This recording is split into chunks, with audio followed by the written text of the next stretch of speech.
How did it all start?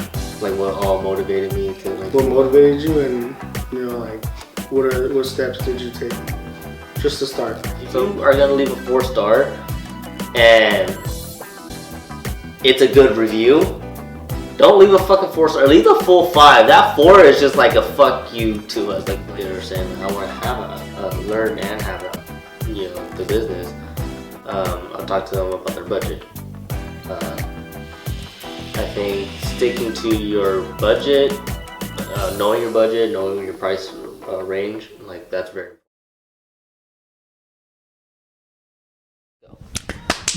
Hey, welcome back to Backyard Boogie Podcast. I'm your host Ruben. And this is my co-host Quack.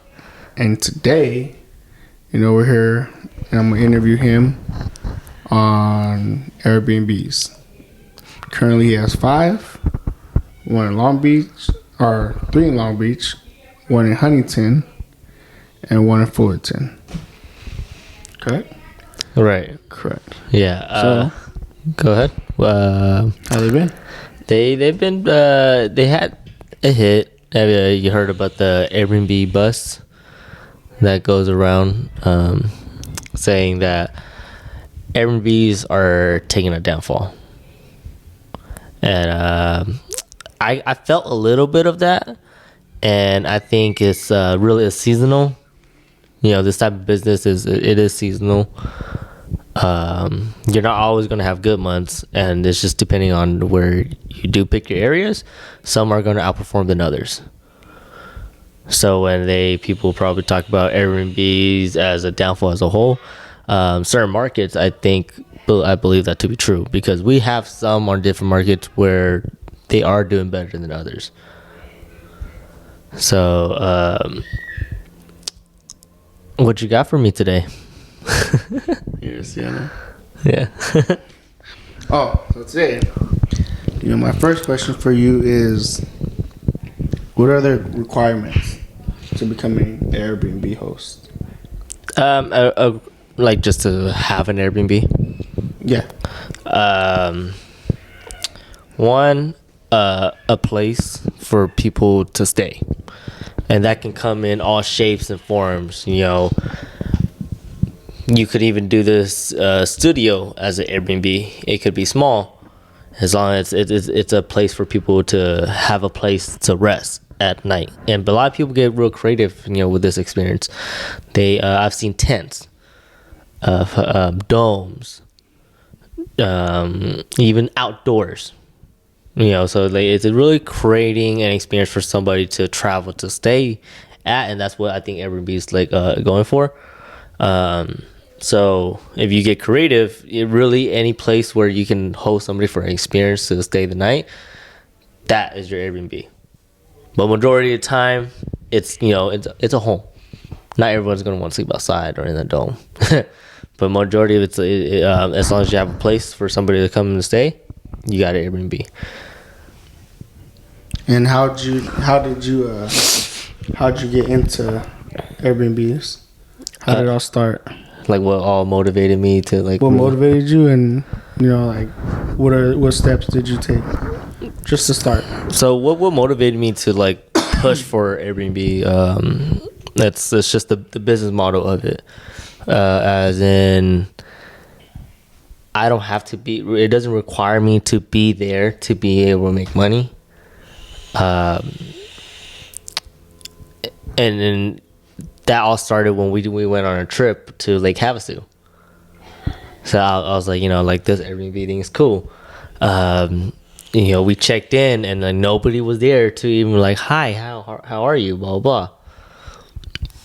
And at the time I was looking for side hustles, and I think I was flipping couches around that time. And when we went to that Airbnb, I was like, damn, this Airbnb needs a new fucking couch. I was like, I can get it on a new couch. And I just see this business of like, because we were the one that were looking for Airbnbs to book. Yeah. I put myself as a guest experience. So what we're looking for when we're looking for Airbnbs, what attracted our eye, what they're getting, what we're paying, so that eventually what they're gonna get. from Airbnb. I was like, damn, like they make good money for not having to be here. So that pushed me. I was like, like let me give this side hustle a try, because it's always side hustles, and we gave it a try, and it was scary, bro. It was scary because like it's a brand new business. You don't know if it's gonna work, or not, and you have a potential chance to lose your money on it. Yep. But yeah, keep working. Keep it going. Yeah, cause I don't know if some months are gonna go bad and we can't pay that fucking expense. Yeah.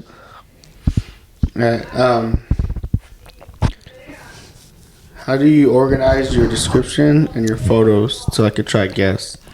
And what type of features do you use, or do you like my methods of like what? Yeah, to try guests and get more bookings. So photos are very important.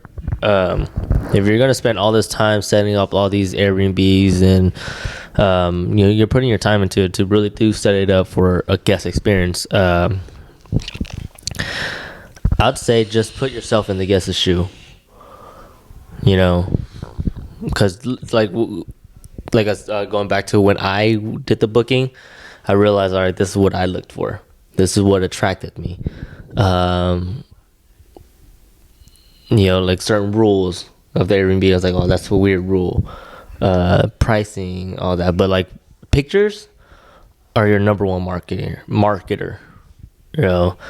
First thing they're gonna look at before you say or speak anything. That's what they're looking at first. Yeah, because I know when I look for Airbnbs, I look for obviously one location. Mm-hmm. You want to be as close as you are to that area that you're trying to visit, or that place you're trying to visit. Yeah, and then pictures. Yeah, you look at how it is, how it looks. Mm-hmm. Is it worth staying the night here? Can you do activities with your family or with your friends? Mm-hmm. And then the places around. Yeah. So like, say I was going to a football game, I would want to look for somewhere close enough to that stadium. Mm-hmm. The beach, close enough to the beach.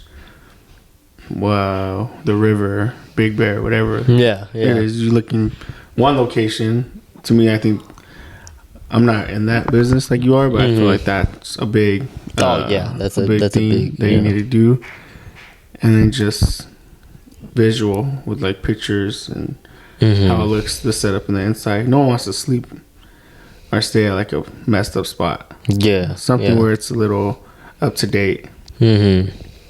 But that's from what I look for. Yeah, because the pictures are like your number one. We call it a hero picture. So we want to choose the best image, the best setup, to be able to pull that attraction in. Because you're competing with like other millions of fucking people, hundreds, of other people on the platform. So you kind of want to stand out, and sometimes it's not even the setup, bro. Now they're pushing more of like guest favorite ratings. So sometimes the best, like some houses are doing pretty well, and the pictures are not even all that, but they got good hospitality. Sorry guys, my daughter is crazy. But yeah, anyway. Whose daughter's that? So, but how do you determine your price range? Like, do you do like, is your weekends prices separate from your weekday prices? Is your long-term prices a lot separate than your short-term prices? Obviously they will, but I mean, like, is there like some type of discount or a percentage you take off if they stay there longer than they would just a couple of days, or and stuff like that? And like, how do you How do you do your prices? So my initial prices, yes, the weekends are obviously a little bit more than the weekdays, and sometimes like even special events and stuff like that, the prices are even a little higher, um, depending what's around. But what I use for that to save your ass a lot of time is just like a dynamic pricing tool. Yeah. Because that really help you determine like because they're a big analyzer company, because for you to do all that research yourself, it's insane, especially multiple properties, multiple markets and stuff like that. To do that type of research, it's you weren't able to keep up with it. So first I determine with my dynamic pricing, so they kind of help out with your pricing for you, and then once I have it on, I would adjust the pricing a little bit depending to my discounts, like how you said. Recently, what I took on was like an idea of, all right, shorter nights, I'm gonna have a little bit more, and for the longer nights as they go along, I give them a more higher discount, and that might attract more long stay term stayers. Because I'd rather get a small booking. I mean, a bigger booking than a small booking. Because I only have 30 days within a month, So I'd rather have one guest stay versus than multiple within a couple weeks or so. So that's my pricing strategy. Do you ever book like back-to-back days? So like, say they come Friday, Saturday, Sunday. Mm-hmm. Do you do like a next check-in like Monday? Oh yeah. Oh, okay. Yeah, for sure. Yeah, because if it's available, like why not? Yeah. And I try to have my cleaners come right away. Yeah, that's the next thing I was gonna ask you too. Is how do you ensure that like your Airbnb property is clean and well maintenance, like before your guests come and like between like days like that, like back-to-back days? It's hard. It really is, like, because you really have to filter out. I went through a handful of cleaners before you find the right one, because they're you might think cleaning is easy, and it is, but from cleaning your day-to-day home versus a place somebody new is coming for traveling, they're gonna spot out certain things that you might not see because it's your day-to-day. So it's really trust and finding the right team, and then once you find the right team, the right cleaners, and you just got to check in on them from time to time, and then they're not perfect. They're gonna make mistakes, just hopefully not drastic mistakes. So it's really filtering out how you would like the Airbnbs to be clean. If you're not straightforward with them about like this is how I want it to be, they're not gonna know. They'll just do it their way. Yeah, they'll do it their way, and then majority of the time, like I hope their way is good. So like I've tested some. I'll see some certain stains. I'll just leave it, see how they do. Of cleaning. Are they that type of good person to clean that spot off the door? Even though it's not big, but it has to be clean. Like, are they that type of person? Because that person will like really skip out on certain things. Cause like I found a cleaner one time. I opened the fucking cabin door, and then I saw like wet, and I was like, no way, is this dog piss? So like the past guest did have a pet, so and then they just probably pissed on the drawer. And then probably got in a little bit, but for them to just open the drawer anyways, like they would have spot that. They just clean the surface. Yeah. You gotta be really detailed too, like because if I was a guest and I see some shit like, damn, what the fuck? Yeah. It's all dirty and blah blah blah. How do you handle like repairs and maintenance?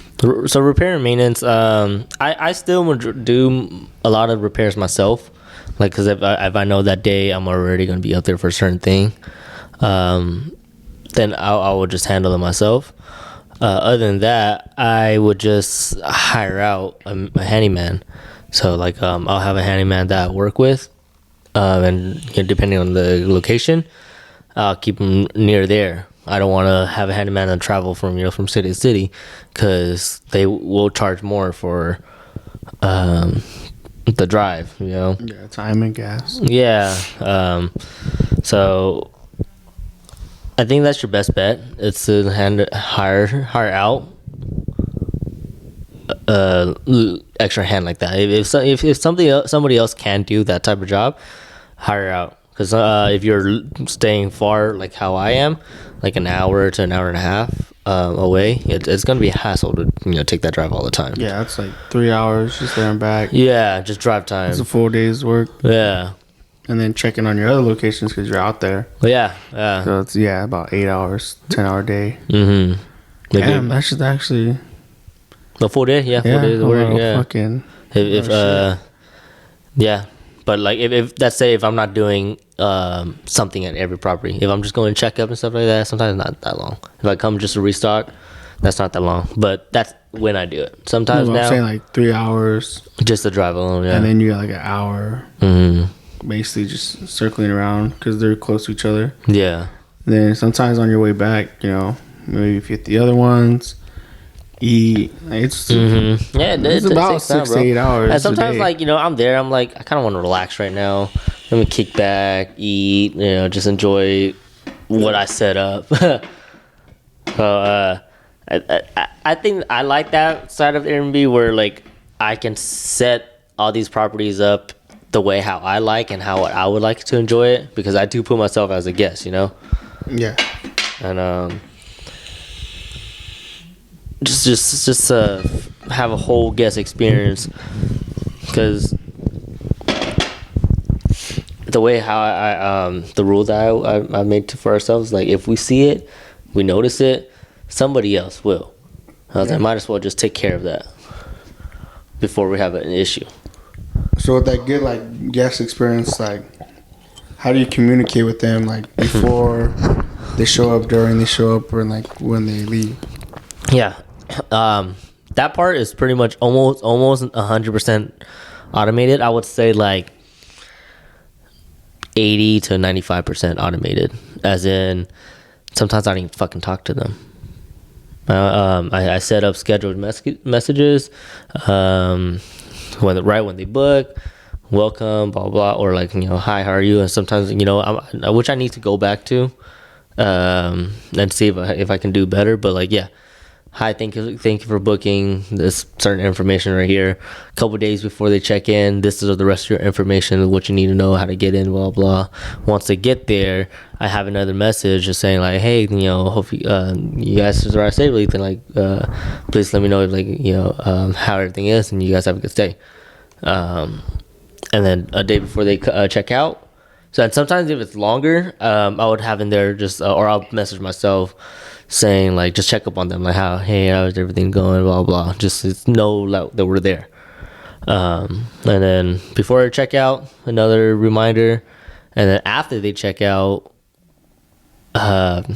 saying like sending them off like thank you, blah blah blah, and to get a review out of it, because I'll throw it in there when I like send them off, like peace out, but sometimes they forget to leave a review. So like I'll wait like a few days, have another automated message to send out saying like, hey, like I hope you enjoy your stay with us. Like if you don't mind leaving us a review, blah blah. And really that's what that helps your business, is the reviews. It either helps it grow or sometimes it helps it sink. I've had reviews where, like with Airbnbs, this is for like you guys who book Airbnbs. If you are going to leave a 4-star and it's a good review, don't leave a fucking 4-star. Leave the full 5. That 4 is just like a fuck you to us. Like thank you. We enjoyed your home. Let me take a shit. You ungrateful. No, like a good review, like a 4-star is good, but that's a B+. That's what I'm saying. But like with with the this 3 is platform, like a C and then D. with this platform, the 4 really brings you down. Like I'm telling you, bro. Like especially like the reviews, like, oh, I had a great stay, blah blah. I'll come back 4-star. I'm like, then damn. do you ask them why they left the 4-star? No, I don't ask them. There has to be that one thing that made them say, you know what, I'm gonna give them a 4. Mm-hmm. So, and then if they tell you what it is, you can improve on it. Yeah. Or fix it or whatever. Yeah. But if they don't say nothing, then. Yeah, but sometimes I don't want to ask them like that because it's kind of weird. But maybe I should. I should ask them. But if you're gonna leave a good comment already, just give me that full 5. But that's like for you, you're not in that business, so yes, a 4-star is good. A 4, like if you go to a 4-star restaurant, you're like, oh, it's a good restaurant. Fire. Yeah, but no, like here, like if you have a 4, even right now a 4.5 rating, that shit's good. I'm running. It's bad. So you saw a 4.5, you're not gonna rent from it? No, I would, but that's on the CSO. That's considered bad because a lot of bro, that's for you because you're in it. For me, I'd be like, that's good. If it's 3, I'm like, all right, what the fuck happened? But the thing is, like the 4.5s, they're gonna put it down on the list. So it's same thing. We will look like, okay, that's not that bad, but it'll be so like more down on the list where it'll be harder for you to find. Yeah, I have because I know because I have a property that's right now at 4.67, right, and we still have good reviews, but sometimes the bad reviews are because our neighbors, and yeah, sometimes us too, but like mainly it's just like we picked a bad location. It's not a bad location, but the home and area was like not 100% suitable for Airbnbs.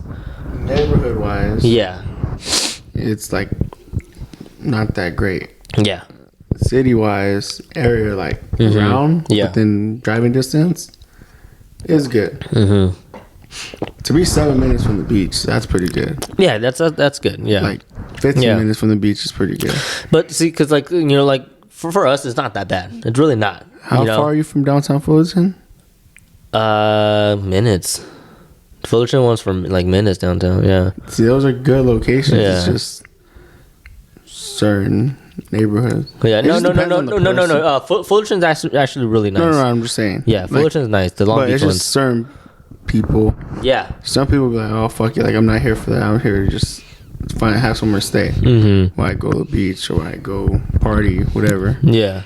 Some are like, no, I'm trying to be here for have a peaceful time and just vacation. And those are the ones that would be like.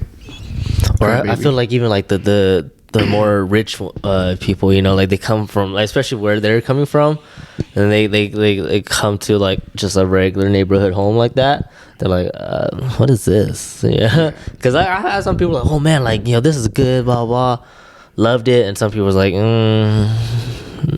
it seems poor to me. This is poor. But it's because they're rich. Yeah. So I mean, you get some picky guests, but like, like you want to aim for that 5. The 4 stars really like, put you down. Yeah, it really does put you down 4 stars because you can't rate like 4.5. It's just either 5, 4, fucking 3. I think the lowest we've had is 3. I never had a 2 yet, 2 or 1. That's how I know I'm doing bad. But bro, one of the 3s is my fucking back neighbor threw a fucking whole ass quinceañera. Damn. So it was just like ba ba ba ba ba ba, and they definitely had no sleep. Yeah, well, fuck. Quinceañeras go until like 3 in the morning. Yeah, bro, these fools went till 6 a.m. They had cops coming back to back. And so I was like, dude, like I don't want to fucking get involved. I was like, the best I can do is just call the cops, and I did, and other neighbors call the cops. And it's just, Are there any like security features you have at each location? The only security I have is my cameras. In all your locations? Yeah. Oh, okay. Around the property, not in. You cannot have them in. You have them in, you get your listing shut down. Creeps.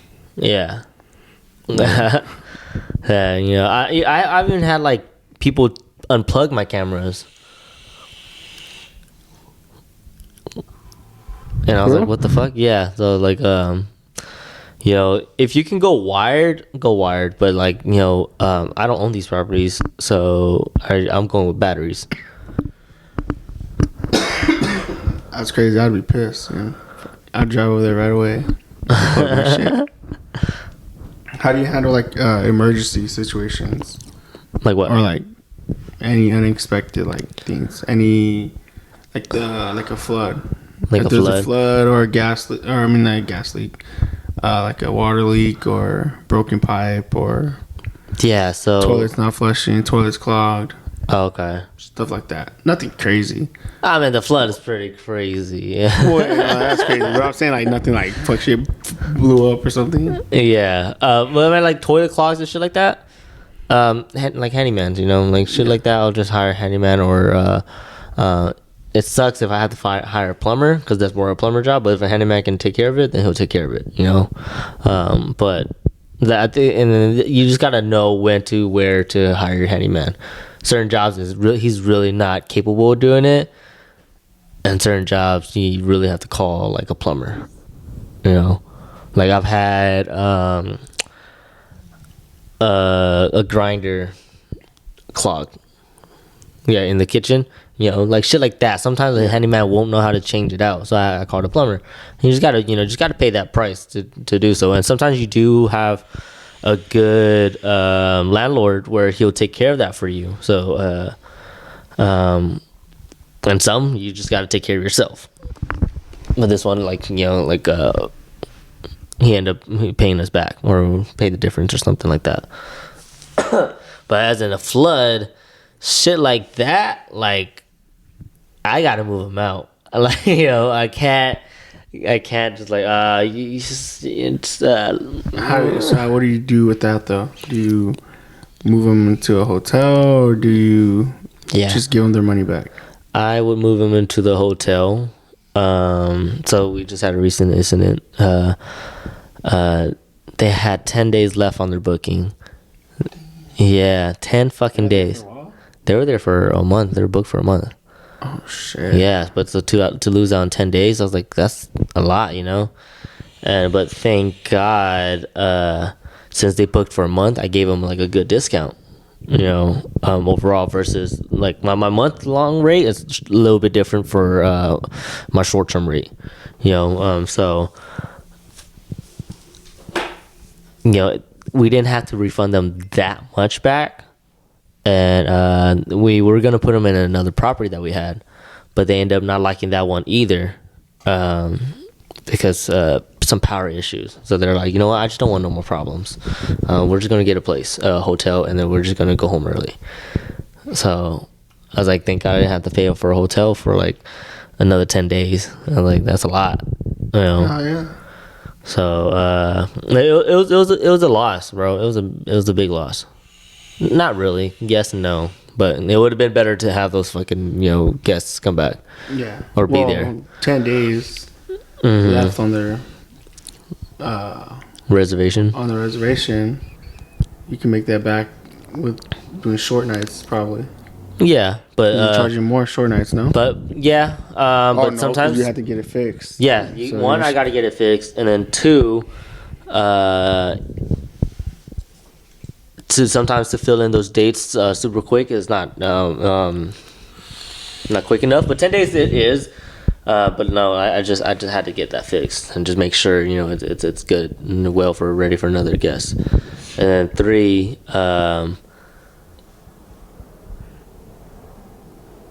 I don't know what the other one is, but what was the other property? The city of Orange? The one in Santa Ana? Yeah, that one. Tell them about that one where it where you guys had it for a bit, and then, you know, like the city shut you down or some shit like that. Mm-hmm. Like, tell them about like how stuff like that happens and like the certain regulations you need to be able to rent in that city or area? Yeah, so that one was in the city of Santa Ana. It was our very first property, one of our highest rent property, 5,200. And we just took a big ass gamble where, thank God, it kind of like worked out a little bit. You know, it was a good cash flowing property, super great, one of our best ones we had. But since we were being so new and unexperienced hosts, you know, we got the neighbors calling the city on us because due to the parties that our Airbnb had. Yeah, we had a party where like cars were up and down the street, and these are retired neighbors. They're all older. They're all retired. Most of them are retired. And for us being so new to the neighborhood, they're not gonna like it. Yeah. And when we did our research, which we didn't go too deep, on the website it said it had no permits to apply for this short-term rental, so we didn't go through with it. And you know what? I'm not gonna blame my sister, but it's a lot her fault on this one, as in because she was like, oh, it doesn't say nothing on the website, so we can do it. Yeah. Let's do it. Yeah, and then I was like, no. I was like, if they're gonna tell you it's not allowed, but then on the website it doesn't say nothing. I was like, I would listen to the live person saying, but it worked out. We got what is that word? Like, it's not eviction, but a notice, like warning, like, hey, you're gonna get fined if you continue doing this. And then the owner got scared. So he was like, what do you guys want to do? What do you guys plan to do? And I'm okay if you guys decide to move out. I'll give you your money back, your deposit, and your last month. And I was like, damn, that'll help us out, because 5,200, that's already like 400 right there. I don't think our deposit was that much. Actually, it was a lot. It was like 335 or 4,000. It was one of that, plus the 52, so that's like 900.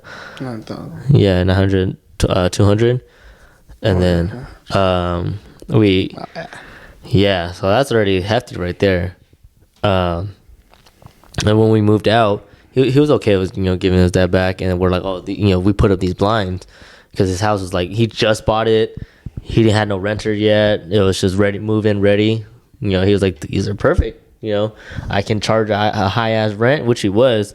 He was charging us 52, but the next tenant, he was charging 4,500. So that's like a $700 difference.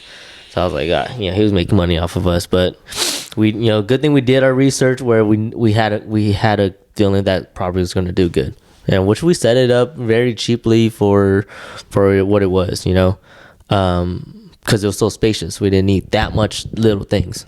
Oh yeah. Nice. Right. It was 8 minutes from Disneyland? 8-10 minutes from Disneyland. Yeah, it was a nice property. It really was nice neighborhood, but we just messed up by having those parties, and it was a learning experience. So we minimalized our parties. Now I think we did mess up a little bit with the Long Beach property, with the Belmont one, the one with the air hockey table.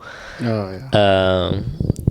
And I was like, honestly, I don't fucking know. I was like, I don't know why this back-to-back guesses were like so fucking bad, but and it was. I'll tell you something later after the show.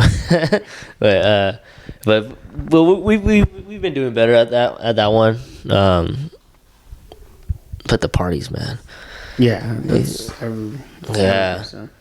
Like the one we had at house, like that one was perfect. Yeah, and we cleaned up. We were respectful. But not just that, like the house. Yeah, it was like not party, like throw a bagel party, but for us, yeah, 'Cause we had a good amount of people in the house. Yeah. The pool, the barbecue, Jacuzzi. Yeah, the whole. Yeah. We weren't that loud, but I mean. No, I think we were great. Yeah. And you know what? Like I'm on an Airbnb host Facebook groups. You know, there's some Facebook groups I'm on. That they're like, oh, you know, these people are under 25, because I do that. I rent. I put it where I only rent to people who are 25 and up. Yeah. And you know, they're like, oh, these people are asking me about, you know, renting. They're under 25. Like, should I not? And then, you know, I've been hearing that a lot. Like, oh, these people are they're 21 or turning 21. Should I allow them? And a lot of people are like, no, that's red flag. That's red flag. And then I had to hop on there saying like, no, like I've actually gotten way better guesses that are younger. There turns out to be more respectful, and you just got to really filter it out. Like, you know, if they're asking or talking to you about it, you know, that's not a bad sign. But if there's just some skeptical thing when in your conversation, then, you know, call it a flag right away. And a lot of people disagree with me. They're like, no, I wouldn't trust it, blah, blah. I was like, we were fucking good. I think we weren't even 21 yet, were we? Yeah, we were. Yeah, we were already 21. But, you know, we're ready to book someplace where they trusted us to stay. That's under 25. All good. That's all I have for today. Well, appreciate you guys watching through. This is an episode about Airbnbs. A little bit of knowledge for you guys, because this guy's been doing it for how long? I'd say like on the books 2 years, but really it was like in a year and a half. Oh, okay. Yeah, I think two. I think like 2 years, 5 properties. And I think I'm moving slow, bro. And yeah, I'm pretty sure you guys. Well, we talked about that already. You have them getting into like buying. Mm-hmm. No, that'll be another podcast. You have a word of quote of the day? I don't have one today. Quote of the day is don't let failure hold you back, because with failures comes lessons. Failures are not. No, what? They're not the end of your journey. You know, this is it's just a little turn. With failure comes success. Mm-hmm. That's why they're up here. Yeah, the more you fail, the more you learn. But if you don't, so if you fail and learn from your failures, you'll be successful. If you fail and keep failing because you keep doing the same shit because you can't learn your lesson, then you're not gonna be successful. But you have to fail to be successful. You have to learn to be successful. Yeah. And that's it. All right. Catch you in another podcast.